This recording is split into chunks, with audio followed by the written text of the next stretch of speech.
ডিভোর্সের চেয়ে একা থাকা ভালো। ভবিষ্যতে কোন পরিকল্পনার কথাই ভাগ করলেন এবার অভিনেত্রী পিয়া পাল। আপনাদের সবাইকে স্বাগত সিনে গসিপে। জনপ্রিয় অভিনেত্রী প্রিয়া পাল একাধিক ধারাবাহিকে নজর কেড়েছেন তিনি। বর্তমানে দেখা যাচ্ছে তাকে পরশুরাম আজকের নায়ক ধারাবাহিকে নন্দিনী চরিত্রে অভিনয় করতে। সাম্প্রতিক তার একটা বইয়ের ছবি হয়েছে ভাইরাল, যেখানে লাল টুকটুকে বেনারসি সিঁথিতে চওড়া সিঁদুরে নজর কাটছেন অভিনেত্রী। তারপর থেকেই প্রশ্ন উঠতে শুরু করেছে, শ্রাবণ মাসে কি শুভ কাজ সারলেন অভিনেত্রী? অন্দরের গুঞ্জন, ছোট পর্দার অভিনেত্রী এই বিয়েটি বাস্তবে করেনি, আসলে তার চরিত্রের খাতিরেই বউয়ের সাজে নজর কেড়েছেন অভিনেত্রী।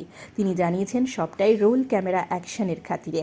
অভিনেত্রীকে যোগাযোগ করা হলে তিনি জানিয়েছেন, আমার একটা বিয়ের ছবি নিয়ে যে এত আলোচনা শুরু হবে ভাবিনি। পরশুরাম আজকের নায়ক ধারাবাহিকে নন্দিনীর চরিত্রে বিয়ের দৃশ্য দেখানো হচ্ছে। আমার বিয়ে নিয়ে দর্শকদের এত উৎসাহ থাকবে ভাবিনি, কারণ সাধারণত ধারাবাহিকের মুখ্য চরিত্রকে কেন্দ্র করে অনুরাগীদের আকর্ষণ তৈরি হয়, সেখানে পার্শ্ব চরিত্রকে এভাবে গুরুত্ব দেওয়া হবে ভাবিনি। সবটাই স্নেহাশিস তার কৃতিত্ব। কিছুদিন আগে বাস্তবে অভিনেত্রীর বিয়ের কথাও শোনা গিয়েছিল। এই প্রসঙ্গে অভিনেত্রী আবার জানিয়েছেন তিনি আদ্যোপান্ত এখন সিঙ্গেল, তবে মনের মানুষ এখনো খুঁজে পাননি।